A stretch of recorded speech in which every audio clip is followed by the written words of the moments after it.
কলিয়াবৰত লাটমণ্ডলক আক্ৰমণ লাটমণ্ডল মেহবুব আলমক আক্ৰমণ দুৰ্বৃত্ত ক্ষতি সাধন কৰিলে লাটমণ্ডলৰ চাৰিচকীয়া বাহনখনো আৰক্ষীৰ জালত অভিযুক্ত আব্দুল ৱাদুদ কলিয়াবৰ গৰৈমাৰী গাঁৱৰ ইছলাম ধৰ্মাৱলম্বী ৰাইজে বসুন্ধৰাৰ জৰিয়তে আবেদন কৰা মাটি চাবলৈ যাওঁতেই এজন লাটমণ্ডলক আক্ৰমণ কৰাৰ ঘটনা পোহৰলৈ আহিছে আক্ৰমণৰ বলি হোৱা লাটমণ্ডলজন হৈছে মেহবুব আলম মেহবুব আলমে লৈ যোৱা AS02AK 9555 নম্বৰৰ এখন চাৰিচকীয়া বাহনো ভাঙি পেলালে খঙত অগ্নি শৰ্মা অভিযুক্ত যুৱকজনে এতিয়া ঘটনা সম্পৰ্কে লাটমণ্ডল গৰাকীয়ে স্থানীয় চুলুং আৰক্ষীক দিয়া এজাহাৰৰ ভিত্তিত চুলুং আৰক্ষীয়ে চলাইছে তদন্ত ইফালে নিৰাপত্তাহীনতাত ভুগি ঘটনাৰ বলি হোৱা লাটমণ্ডল গৰাকীয়ে চৰকাৰ তথা প্ৰশাসনৰ ওচৰত বিচাৰিছে ঘটনাৰ উচিত তদন্ত জানিব পৰা মতে গৰৈমাৰী গাঁৱত থকা কিছু অংশ চৰকাৰী ভূমি ৰাইজে মছজিদ ঈদগাহ মৈদামৰ বাবে কলিয়াবৰ চক্ৰ বিষয়ৰ কাৰ্যালয়ত আবেদন কৰিছিল কিন্তু এই কথা মানি ল'ব বিচৰা নাছিল এইখন গাঁৱৰে মহম্মদ আলী আৰু তেওঁৰ পুত্ৰ আব্দুল ৱাদুদে মাটিডৰালৈ মণ্ডলনাক লৈ প্ৰথমে দুই পক্ষৰ মাজত খণ্ডযুদ্ধ আৰু পাছত এই দুৰ্ভাগ্যজনক পৰিস্থিতিৰ সৃষ্টি হয়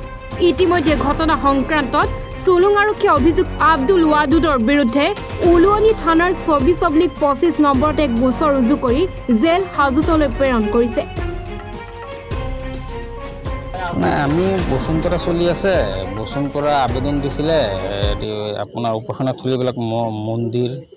এইবিলাক কবৰস্থান মছজিদ তেনেকুৱা আবেদন চলি আছে বসুন্ধৰা থিত সেই মাটিখিনিৰ দখল চাব লাগে আবেদনৰ ভিত্তিত দখল চাব লাগে তে দখল নোচোৱাকৈতো আমি কোনো ৰিপৰ্ট কৰিব নোৱাৰিম তাৰপিছত আমাৰ ছাৰক ক'লোঁ চাইনগণৰ কথা এইটো দখল দুটা চাবলৈ বাকী আছে মই গৈ আছোঁ ঠিক আছে বাৰু যোৱা তেতিয়া মই মোৰ লগত গৈছে আমাৰ জ্যেষ্ঠ মণ্ডল খগেন বাছা আৰু চেয়াৰমেন মতিউৰ ৰহমান আমি তিনিজন গ'লোঁ যোৱাৰ পিছত তেতিয়া মানে যেতিয়া মেপ ওলাইছোঁ মই গাড়ীৰ পৰা পজিশ্যনটো চাম তেতিয়া মানে মছজিদৰ পজিশ্যনটো চাম আৰু কিমান দখল আছে বা কি দাগ আছে এইটো জুখি মাখি চাব লাগিব না চালেতো আপুনি কাম কৰিব নোৱাৰে কিন্তু মই মেপটো লৈছোঁ মানে লৈ পজিশ্যনকেইটা চাই আছোঁ চাম পজিশ্যনখিনি চোৱাৰ পিছতেই মানে দুটা ফৈদৰ মাজত তৰ্কাতৰ্কি লাগি গ'ল মানে কাটাকাটিৰ কথা লাগি গ'ল কিবা কি মাটি আমুক মাটি সেইটো দখল আছে তেনেকুৱা খুব কৈ আছে তেতিয়া মই তৰ্ক বাঢ়িয়েই গৈ আছে তেতিয়া মই ভাবিলোঁ যে পৰিৱেশটো বেয়া হৈ যাব তেতিয়া মই গাঁও প্ৰধানক ক'লোঁ যে এইটোত পৰিৱেশ বেয়া হৈ গ'ল মই ইয়াত কাম কৰিব নোৱাৰিম পিছত কৈ দিম বলক যাওঁগৈ এতিয়া পিছত মই গাড়ীত উঠিলোঁ উঠাৰ পিছত গাড়ী ষ্টাৰ্ট কৰি তেতিয়া গৈ আছোঁ তেতিয়া এই এটা ল'ৰা আৰু আপোনাৰ এই মাইকী মানুহ দুই এজন নেকি আহি মোৰ গাড়ীৰ ফ্ৰণ্টৰ যিটো ষ্টাৰ্টিঙৰ ফ্ৰণ্টৰ যিটো গ্লাছ তাত মানে মোক ৰ'বকৈ এনেকৈ এটা মাৰি দিছে মাৰি গ্লাছটো ফটাই দিছে তাৰপিছত মই ৰখা নাই আৰু চিধা মই আহি গ'লোঁ আহি ছাৰক ফোন কৰিলোঁ ছাৰক কথাখিনি অৱগত কৰিলোঁ আমাৰ চাৰ্কুল অফিচাৰ ছাৰক তেতিয়া ছাৰে ক'লে FIR এটা দি দিয়া যেতিয়া এনেকুৱা কৰিছে তেতিয়া মই চিধা চাৰ্কুলত গ'লোঁ যোৱাৰ পিছত যেতিয়া নামিলোঁ নামাৰ পিছত গ্লাছটোতো ভাঙা মই দেখিছোঁৱেই মোৰ আকৌ তেতিয়া পিছপিনে অকণ মানে ভাম্বাৰটো ভাঙিছিলে কিন্তু এইটো কেনেকৈ পাতিছে মই নাজানো কাৰণ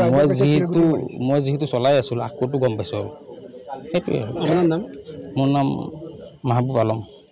যেটা আপোনাক আক্ৰমণ কৰিছে এই ক্ষেত্ৰত চৰকাৰক কি ক'ব চৰকাৰক মই এটাই অনুৰোধ জনাম যেহেতু চৰকাৰী কৰ্মচাৰী আমি ফিল্ডত গ'লে